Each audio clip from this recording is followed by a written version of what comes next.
இது நமது கேப்டன் தொலைக்காட்சியின் காலை செய்திகள். வழங்குவதற்காக உமா சிவகுமார். முக்கிய செய்திகள். தமிழகத்தில் பணப்பட்டுவாடா மிகப்பெரிய சவாலாக உள்ளது. புதிய தலைமை தேர்தல் ஆணையர் ஓம் பிரகாஷ் ராவத் பேட்டி.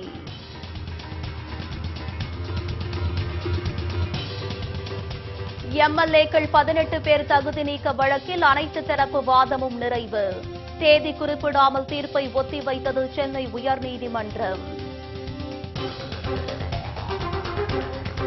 பேருந்து கட்டணத்தை கண்டித்து தமிழகத்தில் தீவிரமடையும் போராட்டம். போராட்டக்காரர்களை காவல்துறையினர் குண்டுக்கட்டாக கைது செய்ததால் பரபரப்பு. வரலாறு காணாத அளவிற்கு உயர்ந்தது பெட்ரோல் டீசல் விலை. உற்பத்தியை வரியை குறைக்க நிதியமைச்சகத்திற்கு மத்திய பெட்ரோலிய அமைச்சகம் வலியுறுத்தல். டீசல் விலை உயர்வை கண்டித்து பிப்ரவரி 7ஆம் தேதி சென்னையில் கண்டன ஆர்ப்பாட்டம். லாரி உரிமையாளர்கள் சங்கம் அறிவிப்பு. பேருந்து விபத்தில் சிக்கி பள்ளி மாணவியின் கை உடைந்ததால் பரபரப்பு. கரடு முரடான மரண சாலையில் பயணிக்கும் பொதுமக்கள்.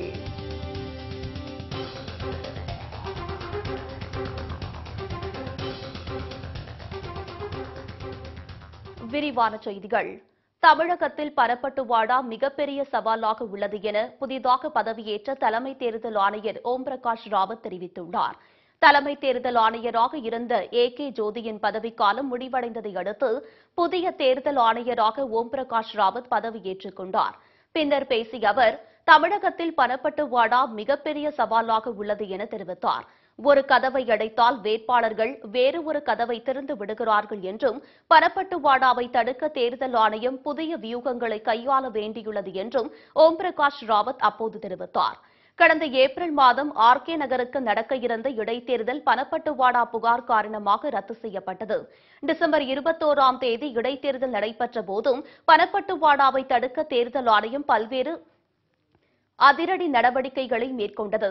ஆனால் அதையும் மீறி வாக்காளர்களுக்கு பணம் வழங்கப்பட்டதாக வெளியான தகவல் நாடு முழுவதும் பெரும் அதிர்வலையை ஏற்படுத்தியது.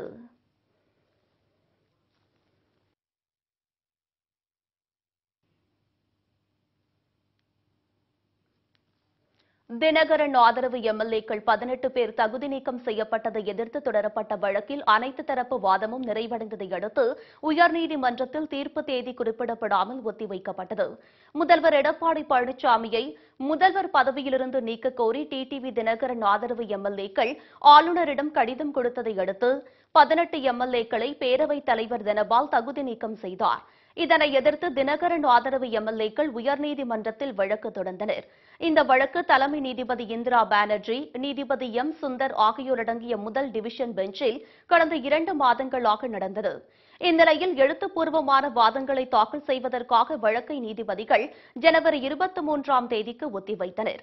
வழக்கு நேற்று மீண்டும் விசாரணைக்கு வந்தது. அப்போது பேரவைத் தலைவர், பேரவை செயலாளர், அரசு கொறடா மற்றும் முதல்வர் எடப்பாடி பழனிசாமி ஆகியோர் சார்பில் எழுத்துப்பூர்வ வாதங்கள் தாக்கல் செய்யப்பட்டன.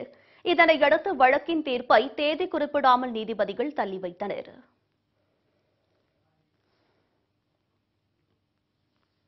பயங்கரவாதத்தை நல்ல பயங்கரவாதம், தீய பயங்கரவாதம் என பிரித்து குறிப்பிடுவது பயங்கரவாதத்தை விட பெரிய ஆபத்தை விளைவிக்கும் என்று பிரதமர் நரேந்திர மோடி தெரிவித்தார்.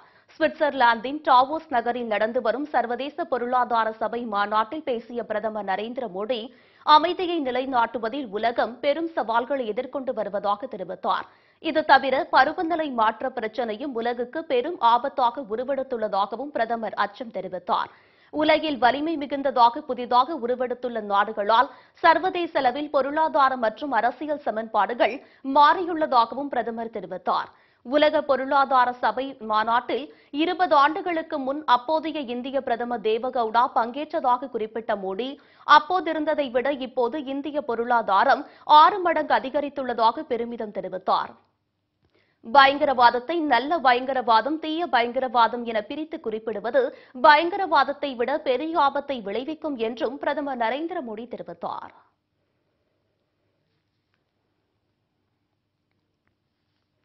பேருந்து கட்டண உயர்வை கண்டித்து தமிழகம் முழுவதும் போராட்டங்கள் தீவிரமடைந்து வருகின்றன. எந்தவித முன்னறிவிப்பும் இன்றி வரலாறு காணாத அளவுக்கு பேருந்து கட்டணத்தை தமிழக அரசு அண்மையில் உயர்த்தியது. இதனால் ஏழை எளிய நடுத்தர மக்கள் பெரிதும் பாதிக்கப்பட்டு வருகின்றனர். 100% மேல் பேருந்துகளில் கட்டணம் வசூலிக்கப்படுவதை கண்டித்து தமிழகம் முழுவதும் கல்லூரி மாணவர்கள், பொதுமக்கள் என அனைத்து தரப்பினரும் சாலை மறியல் உள்ளிட்ட போராட்டங்களில் ஈடுபட்டு வருகின்றனர். கன்னியாகுமரி மாவட்டம் தூத்தூர் அறிவியல் மற்றும் கலைக்கல்லூரி மாணவ மாணவியர்கள் வகுப்புகளை புறக்கணித்து நித்திரவிளை சந்திப்பில் போராட்டத்தில் ஈடுபட்டனர். பேருந்து கட்டணத்தை குறைக்காவிட்டால் தொடர் போராட்டம் நடத்தப்போவதாக மாணவர்கள் அப்போது எச்சரித்தனர். எந்தவித முன்னறிவிப்பும் இல்லாமல் நமது தமிழ்நாடு கவர்மெண்ட் பஸ் கட்டணத்தை உயர்த்திவிட்டார். நாங்கள் சாதாரண குடும்பத்தை சேர்ந்தவர்கள். நாங்க ஒரு நாளைக்கு இங்கு வரும்போது எங்களுக்கு 30 ரூபாய் வரை செலவாகும். தமிழ்நாடு கவர்மெண்ட் இந்த பஸ் கட்டணத்தை உயர்த்தியதனால் 30 இருந்து 70, 100 ரூபாய் வரை செலவாகி வருகிறது. நீங்க இப்படி பஸ் கட்டணத்தை உயர்த்தும் போது அவங்களுக்கு ஒரு நாளும் தர முடியாது. 30 குறைஞ்சது எங்களுக்கு 30 ரூபாய் அவங்க கையில் தந்து விடுவாங்க. இந்த 30 ரூபாய் நாங்க வீட்டு திரும்பணும். இப்ப இப்படி பஸ் கட்டணத்தை உயர்த்தி விடும்போது நாங்க 2-3 பஸ்ஸுக்கு ஏறி போக வேண்டியிருக்கு. அப்ப நீங்க இப்படி பஸ் கட்டணத்தை தமிழ்நாடு கவர்மெண்ட் இப்படி உயர்த்தி விட்டால் நாங்கள் என்ன பண்ணுவோம்? எங்களுக்கும் கனவு இருக்கு, நாங்களும் ஒரு பட்டதாரி ஆகணும். இது எங்க படிப்பு இப்போ ஒரு கேள்விக்குறியா இருக்கு. இப்ப எங்க காலேஜ் சேர்மன் மத்தியில் நாங்கள் ஜான் மில்டன் அவர் மத்தியில் நாங்கள் இப்போ மறியல். தூத்துக்குடி மாவட்டம் கோவில்பட்டி அருகே மந்தித்தோப்பு கிராமத்தில் இந்திய கம்யூனிஸ்ட் கட்சியினர் சாலை மறியலில் ஈடுபட்டனர். இதனால் அப்பகுதியில் போக்குவரத்து பாதிக்கப்பட்டதை அடுத்து போராட்டக்காரர்களை போலீசார் கைது செய்தனர். பேருந்து கட்டணத்தை திரும்பப் பெற வலியுறுத்தி மதுரையில் சாலை மறியலில் ஈடுபட்டவர்களை காவல்துறையினர் குண்டுக்கட்டாக தூக்கி சென்று கைது செய்ததால் பெரும் பரபரப்பு ஏற்பட்டது.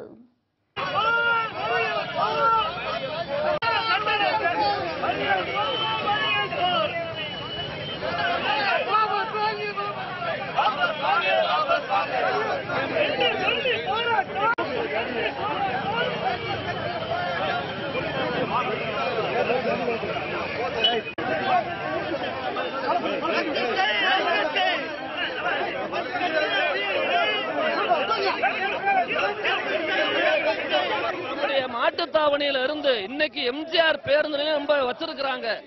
அங்க இருந்து திருமங்கலத்துக்கு போகணும்னா 40 ரூபா. இது மாதிரியான ஒரு தாய்மார் ஒருத்தர் கட்டுமான வேலைக்கு போகணும்னா 80 ரூபா அவங்க பஸ்ஸுக்கு மட்டும் செலவழிக்க வேண்டியது இருக்கு.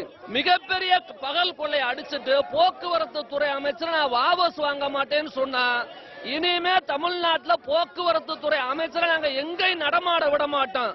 அந்த அளவுக்கு ஒரு வீறு கொண்ட போராட்டத்தை தமிழ்நாட்டை நடத்துவோம். மதுரையில மறியலுக்காக நாங்க ஒட்டிய போஸ்டரை காவல்துறை அத்துமீறி அந்த போஸ்டரை பூரா கிழிச்சிருக்கிறாங்க. இதையும் மார்க்சிய கம்யூனிஸ்ட் கட்சி வன்மையாக கண்டிக்கிறோம். பெட்ரோல், டீசல் விலை கடுமையாக உயர்ந்துள்ளதை அடுத்து உற்பத்தி வரியை குறைக்கும்படி நிதியமைச்சகத்தை மத்திய பெட்ரோலிய அமைச்சகம் கேட்டுக் கொண்டுள்ளது. சர்வதேச சந்தையில் நிலவும் கச்சா எண்ணெயின் விலை நிலவரத்திற்கு ஏற்ப பெட்ரோல், டீசல் விலையை தினமும் எண்ணெய் நிறுவனங்கள் மாற்றியமைத்து வருகின்றன. கடந்த 1 மாதமாக சர்வதேச சந்தையில் கச்சா எண்ணெயின் விலை ஏறுமுகமாக உள்ளது. இதனால் பெட்ரோல், டீசல் விலை கடந்த 3 ஆண்டுகளில் இல்லாத அளவுக்கு கடுமையாக உயர்ந்துள்ளது. இந்த விலை உயர்வுக்கு பொதுமக்கள் கடும் கண்டனம் தெரிவித்து வருகின்றனர்.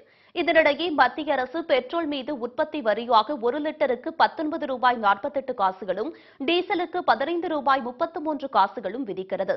இது தவிர மாநில அரசுகள் இவற்றின் மீது மதிப்பு கூட்டு வரி வசூலிப்பதால் பெட்ரோல், டீசல் மீதான விலை இன்னும் கூடுகிறது. இந்நிலையில் 2018-19 ஆண்டு தாக்கல் செய்யப்படும் மத்திய பட்ஜெட்டில் சுங்க வரியை குறைப்பதற்கு நடவடிக்கை எடுக்க வேண்டும் என்று நிதியமைச்சகத்திடம் மத்திய பெட்ரோலிய அமைச்சகம் கேட்டுக் கொண்டுள்ளது.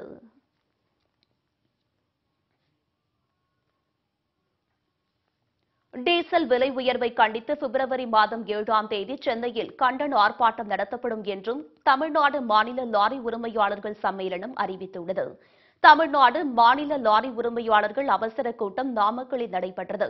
சம்மேளனத்தின் தலைவர் குமாரசாமி தலைமையில் நடைபெற்ற இந்த கூட்டத்தில் தேசிய அளவில் லாரிகள் இயக்கம் குறைந்து தொழில் பாதித்து வருவது மற்றும் டீசல் விலை உயர்வு குறித்து விவாதிக்கப்பட்டது.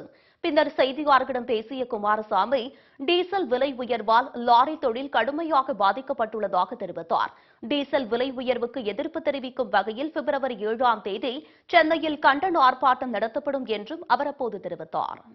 டீசல் விலையை எண்ணெய் நிறுவனங்கள் தினம் தினம் 20 பைசா 21 பைசா என்று ஏற்றிக்கொண்டு சுமாராக இன்று 66 ரூபாய் வந்துவிட்டது. இந்த டீசல் விலை உயர்வானது எங்களுடைய லாரி தொழிலை மிகவும் கடுமையாக பாதிப்படைய செய்கின்றது.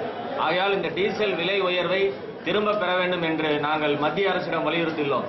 எங்களுடைய எதிர்ப்பை பதிவு செய்வதற்காக வருகிற பிப்ரவரி மாதம் 7ஆம் தேதி காலை சுமார் 10 மணி அளவில் நமது மாநில தலைநகரம் சென்னையில் சேப்பாக்கத்தில் எங்களுடைய எதிர்ப்பை தெரிவிப்பதற்காக மத்திய அரசிற்கும் எண்ணெய் நிறுவனங்களுக்கும் தெரிவிப்பதற்காக மது குடிப்பதால் கல்லீரல் பாதிக்கப்படும் என அறிவியல் பூர்வமாக நிரூபிக்கப்படவில்லை என உயர்நீதிமன்ற மதுரை கிளையில் தமிழக அரசு தெரிவித்துள்ளது. தமிழகத்தில் உள்ள அனைத்து மருத்துவமனைகளிலும் கல்லீரல் பாதிக்கப்பட்ட நோயாளிகளுக்காக தனி வார்டு அமைத்து சிகிச்சை அளிக்க நடவடிக்கை எடுக்க வேண்டும் என தமிழக அரசுக்கு உத்தரவிடக் கோரி ஆனந்தராஜ் என்பவர் உயர்நீதிமன்ற மதுரை கிளையில் மனு தாக்கல் செய்திருந்தார். கல்லீரல் சம்பந்தப்பட்ட நோய்களுக்கு மது குடிப்பதே 80% காரணம் என்று மனுவில் கூறியிருந்தார். இது தொடர்பான விசாரணையில் பதில் மனு தாக்கல் செய்த தமிழக அரசின் சுகாதாரம் மற்றும் குடும்ப நலத்துறை கல்லீரல் சம்பந்தமான நோய்களுக்கு பல்வேறு காரணங்கள் இருப்பதாக தெரிவித்தது. மது அருந்துவதால் மட்டுமே கல்லீரல் பாதிக்கப்படுவதில்லை என்றும் தமிழக அரசின் சார்பில் ஆஜரான சுகவனம் என்பவர் தெரிவித்தார். மது குடிப்பதால் கல்லீரல் பாதிக்கப்படும் என அறிவியல் பூர்வமாக நிரூபிக்கப்படவில்லை என்றும் அவர் அப்போது தெரிவித்தார். மயிலாடுதுறை அருகே கரடுமுரடான சாலையில் சென்று அரசு பேருந்து சாய்ந்ததில் 20க்கும் மேற்பட்ட மாணவர்கள் படுகாயமடைந்தனர். இதில் மாணவி ஒருவருக்கு கையில் எலும்பு முறிவு ஏற்பட்டது. ஜவஹர்நல்லூரில் இருந்து மயிலாடுதுறை நோக்கி சென்ற அரசு பேருந்தில் பள்ளி மாணவ மாணவிகள் பொதுமக்கள் என ஏராளமானோர் பயணம் செய்தனர். கள்ளிக்காடு அருகே குண்டும் குழியுமான சாலையில் சென்று கொண்டிருந்த போது எதிரே மற்றொரு அரசு பேருந்து வந்ததால் எதிர்பாராத விதமாக பேருந்து சாய்ந்தது. அப்போது பேருந்துக்குள் இருந்த பயணிகள் ஒருவர் மீது ஒருவர் விழுந்ததால் 20க்கும் மேற்பட்டோர் காயமடைந்தனர். 6ஆம் வகுப்பு மாணவி துளசிக்கு வலது கையில் எலும்பு முறிவு ஏற்பட்டது. பின்னர் அனைவரும் மருத்துவமனைக்கு கொண்டு செல்லப்பட்டனர். காலையில வழக்கம்போல ஸ்கூல் கிளம்பி வந்து நின்னோம். பஸ்ஸும் வந்துச்சு. பஸ் வந்து 10 நிமிஷம் லேட்டு. பஸ்ல எல்லாரும் வழக்கத்துக்கு அதிகமா இன்னைக்கு பஸ்ல வந்து கூட்டம் அதிகமாவே இருந்துச்சு. பஸ்ல இருந்து எதுக்கு 2 பஸ் வரும், பஸ் வர டைமுக்கு எதுக்கு 37 ஒரு பஸ் வந்துச்சு. ரெண்டும் கிராஸ் மாறதுக்காக நிக்கிறப்ப பஸ் வந்து ஒரு சைடு வாங்கிடுச்சு. பஸ் கீழே ஒரு நிலைமை. ஒரு கொஞ்ச நேரம் தான் அப்படி நாங்க நீ இறங்காம இருந்தோம்னா பஸ் கவுந்திருக்கும். எத்தனையோ பிள்ளைங்களுக்கு வந்து அடிபட்டுருச்சு. இப்ப பாத்தீங்கன்னா நாங்க 8 மணிக்கு ஒரே பஸ் தான். இந்த ஒரு பஸ்ல தான் நாங்க படிக்கிற பசங்க எல்லாரும் போய் ஆகணும். 5-6 ஊர் கிட்டத்தட்ட இருக்கு. அங்க இருந்து வேலைக்கு போறவங்க நிறைய பேர் வந்து இந்த பஸ்ல தான் வரணும். வழக்கத்துக்கு அதிகமா இந்த பஸ்ல வந்து அதிகம் கூட்டமா இருந்ததுனால எங்களுக்கு வந்து ஒண்ணுமே புள்ள உயிருக்கு உத்தரவாதம் இல்லாம தான் நாங்க டெய்லி போயிட்டு வரோம். ரோடு வந்து இப்ப எங்களுக்கு முக்கியமா பஸ் கூட இல்ல, ரோடு எங்களுக்கு இப்ப வந்து ஆகணும். விபத்து நடந்த கொட்கை சாலை கடந்த 4 ஆண்டுகளுக்கு முன்பு போடப்பட்டது. இதனையடுத்து அந்த சாலையை பராமரிக்க இன்றைய ஆட்சியாளர்கள் தவறிவிட்டதால் குண்டும் குழியுமாக அந்த சாலை தற்போது காட்சியளிக்கின்றனர். இதனால் அவ்வழியாக செல்லும் வாகன ஓட்டிகள் பெரிதும் பாதிக்கப்பட்டு வருகின்றனர். சாலையை செப்பனிட கோரி பலமுறை அதிகாரிகளிடம் முறையிட்டும் நடவடிக்கை எடுக்கவில்லை என்று அப்பகுதி மக்கள் குற்றம் சாட்டுகின்றனர். தினமும் 100க்கும் மேற்பட்ட மாணவ மாணவிகள் இந்த சாலை மார்க்கமாக பள்ளிக்கு சென்று வருவதால் விபத்து போன்ற அசம்பாவித சம்பவங்கள் நேரிட்டு உயிரிழப்புகள் ஏற்படுவதற்கு முன்பு சாலையை சீரமைக்க வேண்டும் என்று அப்பகுதி மக்கள் கோரிக்கை விடுத்துள்ளனர்.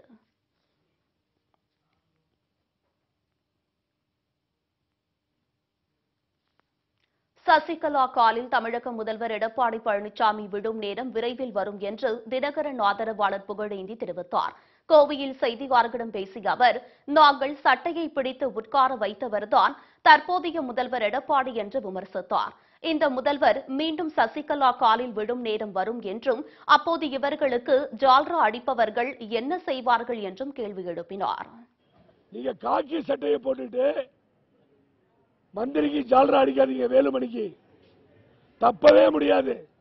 சக்கரம் சொல்லும். நீங்க எங்க போலீஸ் ஆபீசரா இருந்தாலும் நாங்க விடவே மாட்டோம். எங்களுக்கு இல்ல, அவங்க மாத்திரம் மீட்டிங் நடத்துக்கிறானா? எந்த போலீஸ் சட்டத்தில் அவனுக்கு சொல்லி கொடுத்தா? நாங்க சட்டையை பிடிச்சு உட்கார வச்சவர் தான் முதலமைச்சர். திரும்பி சின்னமா காலில் இதே முதலமைச்சர் வந்து விட நேரம் வரும். அப்ப தூயமணி எங்க போவாரு, மற்ற இன்ஸ்பெக்டர் எங்க போவாங்க, மற்ற டிஎஸ்பி எங்க போவாங்க, ஏசி எங்க போவாங்க? உங்க கடமையை செய்யுங்கள். பல்வேறு நிகழ்வுகளை இனி சுருக்கமாக செய்தித் துறல்களாக காண்போம். திருவள்ளூர் மாவட்ட காவல் கண்காணிப்பாளர் அலுவலகத்தில் பாதுகாப்பு கேட்டு காதல் ஜோடிகள் தஞ்சமடைந்தனர். திருவள்ளூர் மாவட்டம் திருப்பாச்சூர் கிராமத்தைச் சேர்ந்த முத்து, திவ்யா இருவரும் கடந்த 4 ஆண்டுகளாக காதலித்து வந்த நிலையில் அவர்களது காதலுக்கு பெற்றோர்கள் எதிர்ப்பு தெரிவித்தனர். இதனையடுத்து வீட்டை விட்டு வெளியேறிய இருவரும் ஊத்துக்கோட்டையில் உள்ள சார் பதிவாளர் அலுவலகத்தில் பதிவு திருமணம் செய்து கொண்டனர். பின்னர் திருவள்ளூர் மாவட்ட காவல் கண்காணிப்பாளர் அலுவலகத்தில் காதலர்கள் இருவரும் பாதுகாப்பு கேட்டு மனு அளித்தனர். காப்பீட்டுத் தொகையை வழங்கக் கோரி மயிலாடுதுறை அருகே மங்கைநல்லூர் கிராமத்தில் உள்ள தொடக்க வேளாண் கூட்டுறவு வங்கியை விவசாயிகள் முற்றுகையிட்டனர். அப்போது விவசாயிகளை அழைத்து பேச்சுவார்த்தை நடத்திய அதிகாரிகள் வரும் 31ஆம் தேதிக்குள் காப்பீட்டுத் தொகையை வழங்க நடவடிக்கை எடுப்பதாக உறுதியளித்தனர். இதனையடுத்து விவசாயிகள் அனைவரும் கலைந்து சென்றனர். இந்த மங்கைநல்லூர் கூட்டுறவு வங்கி மட்டும் அறிவிக்கப்பட்ட இழப்பீடை இன்னைய வரைக்கும் கொடுக்காம காலதாமதம் செய்யறாங்க. ஏன் இப்படி செய்யறாங்கன்னு சொல்லி தான் முற்றுகை போராட்டம்னு இப்ப நாங்க வந்திருக்கிறோம். என்ன காரணம்னு புரியல. இது ஒரு தனியார் நிறுவனம். அறிவிக்கப்பட்ட தொகையை கொடுக்க கூடாதுன்னு அவங்க இழுக்கடிக்கிறத பார்த்தா இது அவங்க கொடுக்க வேண்டிய தொகையை கொடுக்க அரசா கொடுக்க அரசுகிட்டே வாங்க வேண்டிய நிதியை வாங்கிட்டாங்க. எங்களுக்கு தர வேண்டியது ஏன் இன்னும் காலதாமதம் படுத்துறாங்க? இது ஒண்ணும்.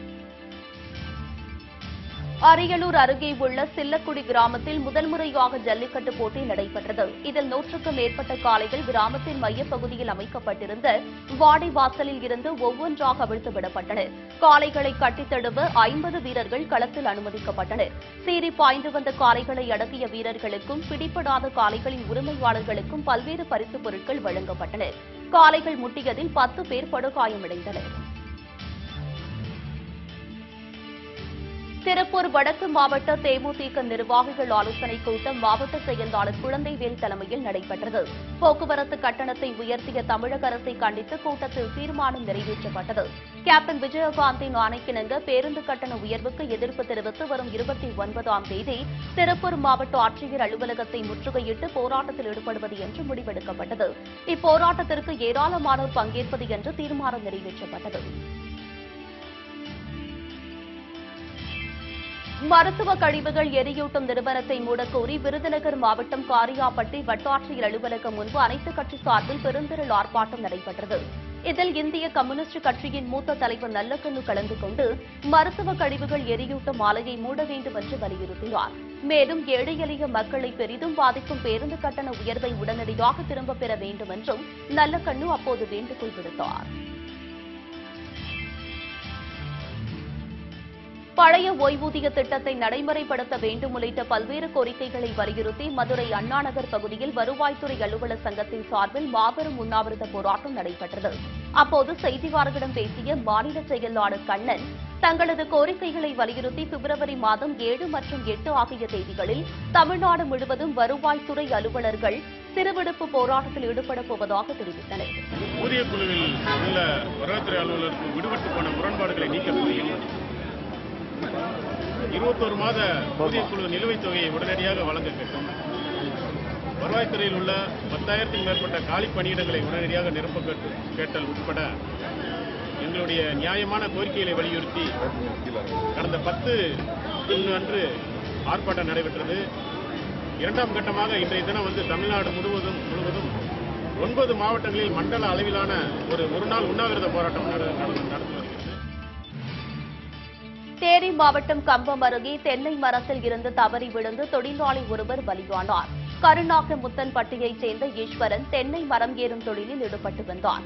தான்சி என்பவருக்கு சொந்தமான 40 அடி உயரமுள்ள தென்னந்தோப்பில் தேங்காய் பறிக்கும் போது எதிர்பாராத விதமாக மரத்தில் இருந்து ஈஸ்வரன் தவறி விழுந்தார். இதில் படுகாயமடைந்த அவர் சம்பவ இடத்திலேயே பரிதாபமாக உயிரிழந்தார். கரூர் அருகே மின்சாரம் பாய்ந்து காவலாளி ஒருவர் உயிரிழந்தார். வெள்ளி அணையில் அரசுக்கு சொந்தமான மாவட்ட மருந்துகள் சேமிப்பு கிடங்கு செயல்பட்டு வருகிறது. இந்த சேமிப்பு கிடங்கில் காவலாளியாக வாடிப்பட்டியைச் சார்ந்த முருகேசன் என்பவர் கடந்த 2 ஆண்டுகளாக பணியாற்றி வருகிறார். முன்னாள் ராணுவ வீரரான இவர் இரவு பணியில் ஈடுபட்டிருந்த போது எதிர்பாராத விதமாக மின்சாரம் தாக்கி உயிரிழந்தார். தகவல் அறிந்து வந்த போலீசார் உடலை கைப்பற்றி விசாரணை மேற்கொண்டு வருகின்றனர்.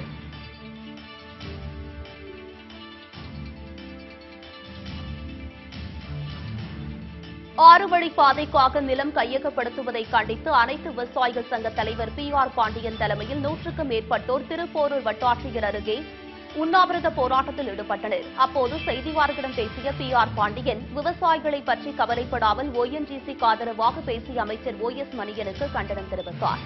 உடனடியாக தனது கருத்தை திரும்பப் பெறவில்லை என்றால் அவருக்கு எதிராக கருப்பு கொடி போராட்டம் நடத்தப்படும் என்றும் PR பாண்டியன் அப்போது எச்சரித்தார். சிவகங்கையில் வீட்டு வரி உயர்த்தியதை கண்டித்து நகராட்சி அலுவலகத்தை அனைத்து கட்சியினர் முற்றுகையிட்டனர். முன்னதாக சிவகங்கை பேருந்து நிலையத்தில் இருந்து ஊர்வலமாக சென்ற நகராட்சி அலுவலகத்தை முற்றுகையிட்ட அவர்களிடம் போலீசார் சமரச பேச்சுவார்த்தையில் ஈடுபட்டனர். வீட்டு வரி உயர்வை உடனடியாக திரும்பப் பெற வேண்டும் என்று அவர்கள் வலியுறுத்தினர். இதே கோரிக்கையை வலியுறுத்தி சிவகங்கையில் கடையடைப்பு போராட்டமும் நடைபெற்றது. பேருந்து கட்டண உயர்வை திரும்பப் பெற கோரி கோவையில் தமிழ் மாநில காங்கிரஸ் சார்பில் மாட்டு வண்டியில் ஊர்வலமாக சென்ற மாவட்ட ஆட்சியரிடம் மனு அளித்தனர். மாநில இளைஞர் அணி தலைவர் யுவராஜா தலைமையில் நடைபெற்ற இந்த ஆர்ப்பாட்டத்தில் ஏராளமானோர் கலந்து கொண்டனர். திருவள்ளூர் மாவட்டத்தைச் சேர்ந்த பேபி என்பவரிடம் 10 லட்சம் ரூபாய் பணத்தை அதே பகுதியைச் சேர்ந்த ஹரிதாஸ் என்பவர் ஏமாற்றியுள்ளதால் மனமுடைந்து பேபி விஷம் அருந்தி தற்கொலை செய்து கொண்டார். இதனால் ஆத்திரமடைந்த பேபியின் உறவினர்கள் அரக்கோணம் நெடுஞ்சாலையில் மறியல் போராட்டத்தில் ஈடுபட்டதைத் தொடர்ந்து போலீசார் சமரச பேச்சுவார்த்தை நடத்தி கூட்டத்தை கலைத்தனர். திருவாரூரில் காவல்துறை சார்பில் விழிப்புணர்வு பேரணி நடைபெற்றது. மாவட்ட காவல்துறை கண்காணிப்பாளர் மயில் வாகனன் பேரணியை துவக்கி வைத்ததோடு இருசக்கர வாகனத்தில் ஊர்வலமாக சென்றார். சாலை விழிப்புணர்வு தொடர்பான துண்டு பிரசுரங்கள் வாகன ஓட்டிகளுக்கு வழங்கப்பட்டது.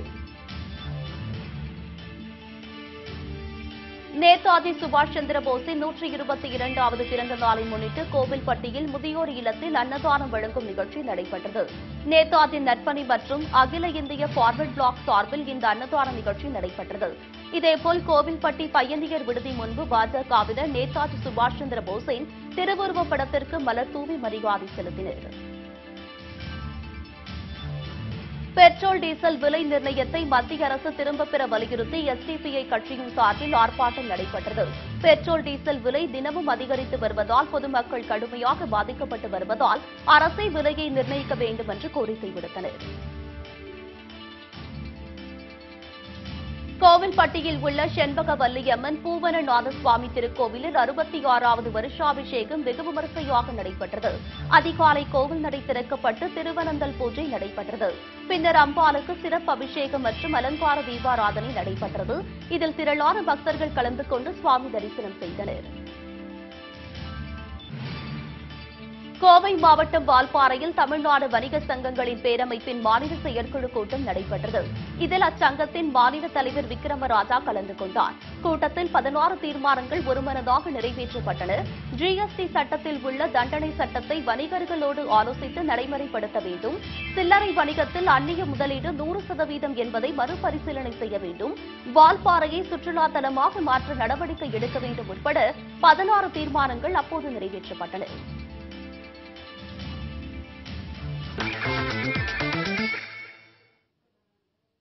இந்தியா தென்னாப்பிரிக்கா அணிகள் மோதும் 3வது மற்றும் கடைசி டெஸ்ட் போட்டி ஜோகன்ஸ்பர்க் மைதானத்தில் இன்று தொடங்குகிறது. விராட் கோலி தலைமையிலான இந்திய கிரிக்கெட் அணி தென்னாப்பிரிக்காவில் சுற்றுப்பயணம் செய்து விளையாடி வருகிறது.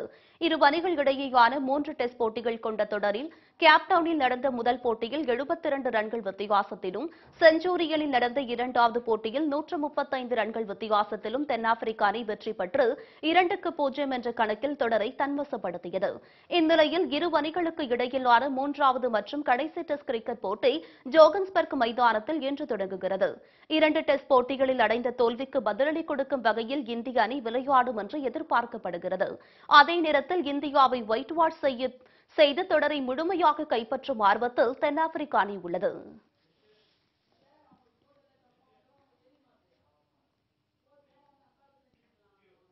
இத்துடன் செய்திகள் நிறைவடைகின்றன. மீண்டும் செய்திகள் பிற்பகல் 1 மணிக்கு. உண்மை செய்திகளை உள்ளது உள்ளபடி உடனுக்குடன் தெரிந்து கொள்ள தொடர்ந்து இணைந்திருங்கள் நமது கேப்டன் நியூஸ் தொலைக்காட்சியுடன். வணக்கம்.